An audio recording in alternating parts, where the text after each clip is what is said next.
Well, I see that we have gotten much superior lighting now, and yes, the picture seems to be framed better. I think we have much higher production values on this video than we did on the last one. Yes. We are speaking in cinematic terms, of course, because that's where we're going in this video. We're talking about the art of movie making. And it was in honor of the art of movie making, of course, that Universal Studios was created in the first place. After all, it all started with a studio backlot tour on a working, actual, historic movie studio in California. And, of course, then it became a theme park in Florida. Well, in 2003, the Icon thing was working really well. We had Jack the Clown, and then we had the Caretaker, both immensely popular, highly effective, iconic characters in the parks. Then, how do they top that? Well, the art of movie making is what we're all about. Let's make a film artist be our icon. And so they did.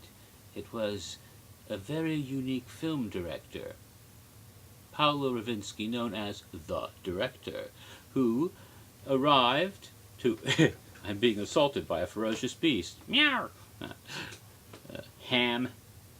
That's the way it is, those actors. Always trying to force their way in. Okay, getting back to it. Or, in her case, actress. Alright. Pardon the interruption. Where was I? Okay. They decided to get a little edgy. He wasn't just a film director, of course. His great film, The Widow's Eye, had been a sensational motion picture when it was released in Europe. In fact, it was banned in most countries when they discovered that Ravinski's unique commitment to realism and special effects meant that his performances had to be shot in one take because the actor wouldn't be available for a reshoot. Yeah, that's right. Universal had the balls to make a snuff film director as their icon. Edgy stuff. You know, evil clown is one thing, and morbid mortician might be another, but this truly bordered on the perverse, and it was quite delightful in many ways, as well as disturbing, and it hit people in a lot of ways that some of the others didn't. It was one of the darkest icons ever. And there was also something odd about Ravinski. He had those sinister, satanic eyes.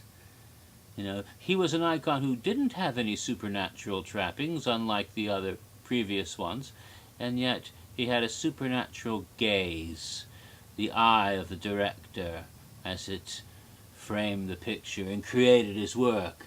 What did that eerie glow come from? You should never trust anyone with evil, satanic, glowing eyes. Okay, enough of that hamming around there.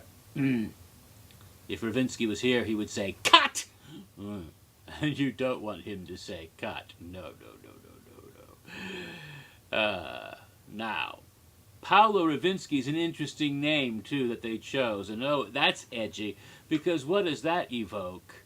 It sounds a bit Polish. They didn't really identify what country he's from, but it also sounds a hell of a lot like a director's name, Roman Polanski, a director who is rightfully acclaimed as one of the greatest living film directors. He's made some masterpieces that have won Academy Awards, and one of the best horror films ever, Rosemary's Baby.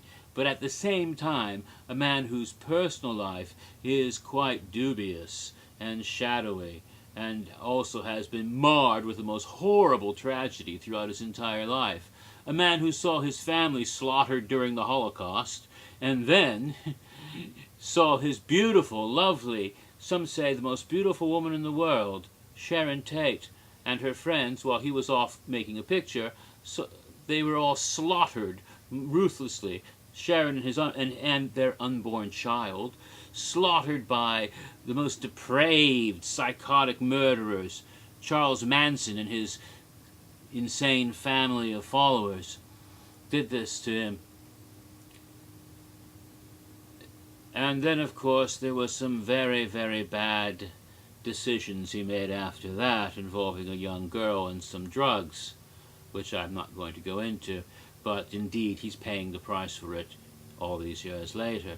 A man who's had very dubious things associated with his life and his own deeds off when he wasn't making movies. So I think they chose that name specifically for that reason, for all the nuances it would evoke. Well, now, this sinister director then was said to have been hired by Universal to create Halloween Horror Nights for us in 2003, but when we saw his clips, we saw some of his work, we understood just what sort of direction he did. And it was with trepidation that we approached when his theme song was "You Ought to Be in Pictures." Did we really want to be in his pictures? Is the dream of immortality on the silver screen, the dream of stardom, worth the terrible price that he expected his performers to pay? The performances that he would elicit from them, the realism, the emotion. I mean, we've all heard of method acting, but he took that concept a little bit further. You know, Stanislavski, one of his fellow countrymen, I'm sure, who had the notion that you would take what emotions were in the character and find that emotion in your own life, in your own experience, and to draw on that so that when you performed and from the stage or on the screen, that the emotions were genuine. They weren't just acting. You were really feeling them. Yes. So he took that to its logical extreme, so that you would really be feeling what the character was supposed to feel when they were being dismembered. What's my motivation? Bleeding. Yes. That's the sort of films we expect to see. Interestingly enough, though, of course, there really wasn't a snuff film when you got into the park. There was a sort of creepy Fear Factor type show, Infestation, where he, and in a way that also evokes Bloody Mary, you would face your fears when he would put, like, scorpions on you or something like that. But in his haunted houses, which appeared again in 2004, as part of Horror Night Nightmares, and then again in 2006, the all-night die-in theater, what you would see were scenes from actual horror films. Not ones that he directed, but ones that you were already familiar with, and you'd find yourself in the world of Michael Myers and Jason Voorhees and Freddy Krueger and Leatherface and Scream. And then you would find yourself the next time in The Ring and Hellraiser and Silence of the Lambs and that sort of thing. So these were the sort of characters that were with Ravinski in his all-night die-ins. And so I often wonder, what would it be like if we had a house featuring his movies? You know, we heard about The Widow's Eye, but we never got to see it. What was it like? And we saw some of the little films, like the best is the jester with the liars in his mouth to make him smile for all eternity. I would like to have a haunted house with a director where we can see his movies or become a part of them. Perhaps we could reach immortality and stardom. Of course, remember, you have to get it right on the first take.